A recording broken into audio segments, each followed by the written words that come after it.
Olá pessoal, nessa aula aqui eu vou continuar fazendo mais definições e propriedades dos números reais, ainda do ponto de vista genérico, sem precisar olhar a reta real da maneira geométrica que você conhece, que tem uma origem, tem números positivos, números negativos, racionais, irracionais. Não precisa ainda você ficar pensando dessa maneira. Depois você vai ter que pensar dessa maneira, não vai ter jeito, mas ainda não precisa.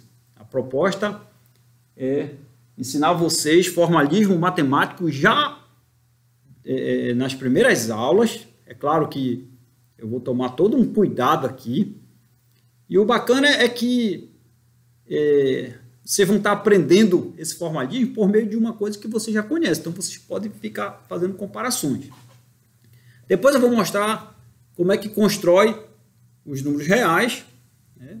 Eu já falei que essa construção já está feita lá no curso de análise na reta, que já está as aulas lá no YouTube, mas você não precisa olhar agora, você pode olhar no momento certo. O que você tem que se preocupar agora é aprender o formalismo que está acontecendo aqui. Certo?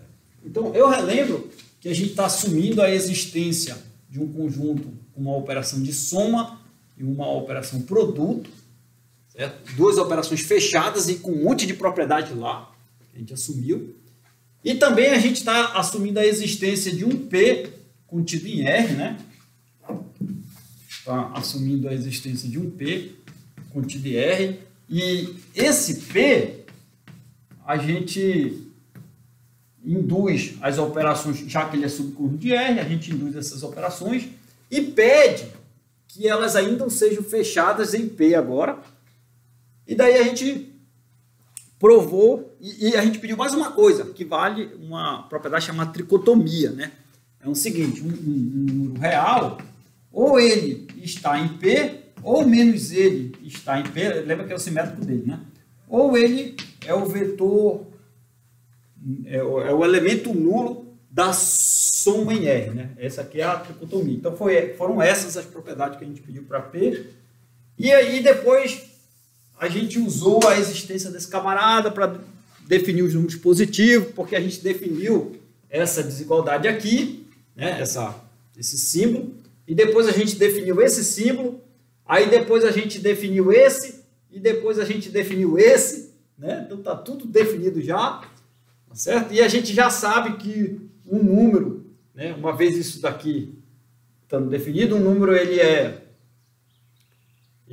positivo, se por definição ele está em P. Então o P ser positivo é estar em P, é equivalente, é definição, beleza? Então a gente já sabe isso.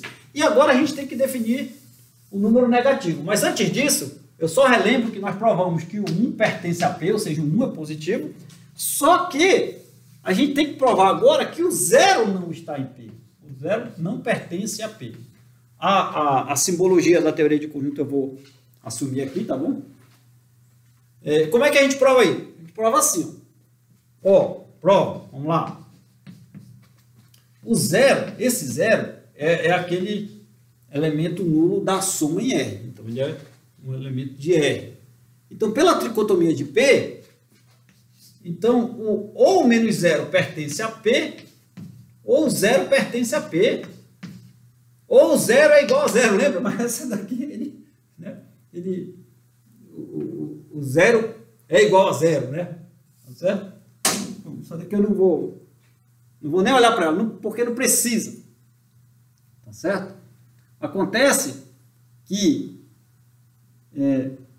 se o 0 pertencesse a P, aí você teria isso aqui, ó, menos 0 igual a 0, porque eu deixei como tarefa vocês olharem umas propriedades das operações de soma e da operação subtração lá naquela aula lá do canal Educamate que eu indiquei aqui. E daí lá uma das propriedades você pode tirar de lá é essa. Se o 0 pertencesse a P, então o menos 0 também pertenceria a P. Aí você sabe que pela tricotomia apenas uma dessas duas aí deve acontecer. Não pode acontecer as duas ao mesmo tempo. Então é absurdo. Então isso já prova que o zero, ele não pertence a P, né? O zero não pertence a P. Beleza? Então é isso. Agora, eu posso até apagar isso, deixar isso aí. Agora eu posso definir o que seria um número negativo. Definição de número negativo. O número ele vai ser negativo, por definição, é quando ele é menor do que o zero. Tá certo? Eu já conheço tudo isso daqui, beleza? Isso daqui, pessoal, é equivalente a dizer que menos ele pertence a P, tá certo? Então você pode verificar aí isso aí que eu estou dizendo, tá bom? Aí agora, então, definido o número negativo, beleza. Agora, mais propriedades dessa operação aqui, ou dessa agora, tanto faz, né? Agora eu já conheço elas duas, tá certo? Vamos lá. Vamos fazer aqui. Primeiro, vamos dizer que eu vou tomar x maior do que y e um z maior do que o t. Vou pegar aqui. Sejam, né? Sejam x, y, z e t números reais. Aí, primeira propriedade. Se x é maior do que y e z é maior do que t, então, aí eu vou botar, melhor se eu colocar vírgula, então, eu vou botar esse símbolo aqui. Aí, se eu somar x mais z, é maior do que y mais t. Essa propriedade aí parece uma propriedade ingênua, mas ela é extremamente importante, tá? Nas contas. E se o x é maior do que y, e agora ambos positivos, e y maior do que t, e novamente ambos positivos, né? Eu já sei o que é positivo, isso implica, você bota vírgula, então, eu posso multiplicar assim, x vezes z é maior do que y vezes t. Certo? Vou provar essas duas aí, já que está no início do curso, né? Só utilizando as propriedades que a gente já fez. Certo? Então, vamos provar essa primeira aqui. Se o x é maior do que y, então, o que significa dizer x maior que y? Hein? X maior que y significa que x... Bom, essa daí tem várias maneiras de fazer. Agora eu percebi uma assim, ó. X maior do que y implica, pela monotonicidade, né? Pela monotonicidade da adição dessa operação, porque ela herda a monotonicidade dessa, que foi para essa que eu fiz, mas eu posso usar para essa, não tem problema. Pela monotonicidade da adição dessa operação, isso daí eu posso fazer o seguinte, como é que eu enxerguei isso aqui? Ó? Eu olhei para cá, eu posso adicionar z aqui. Ó. Eu posso fazer x mais z, tá certo? É maior do que y mais z. Para todo z real. O que é isso? É a monotonicidade da adição para essa operação que foi herdada dessa, que foi para essa que eu fiz lá. Beleza?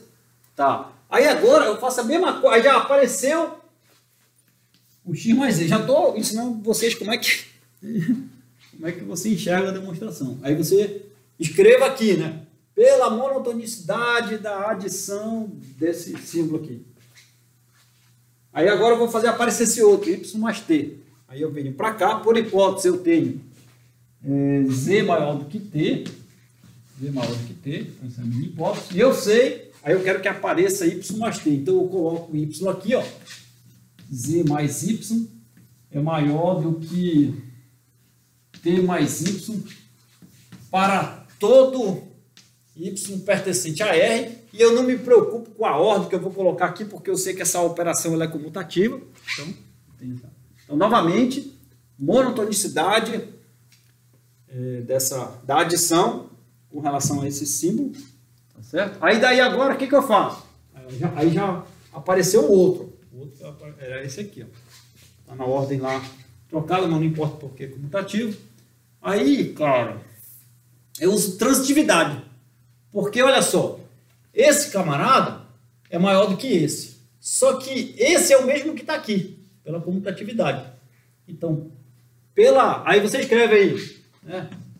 Pela transitividade, porque essa operação é transitiva, tá certo?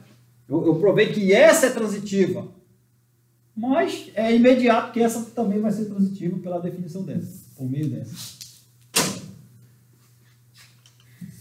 Então, pela transitividade, escreva aí, o x mais z é maior do que o t mais y. Para todos os números reais aqui, para qualquer número real. Então está provado aqui, ó. Beleza? Vou usar a comutatividade aqui. Então, ok? Deixa eu ver quanto tempo eu tenho. Bom, beleza. Tá bom. Esse aqui, exercício. Tá certo? Para escrever. Segundo, exercício. Como é que você vai fazer? Ah, meu amigo. Só usando as propriedades. Você vai usar aqui, cara, a monotonicidade da multiplicação e também transitividade. Deve ser bem parecido. Beleza? Então, essa aula era isso aí. Vamos para a próxima. Um abraço.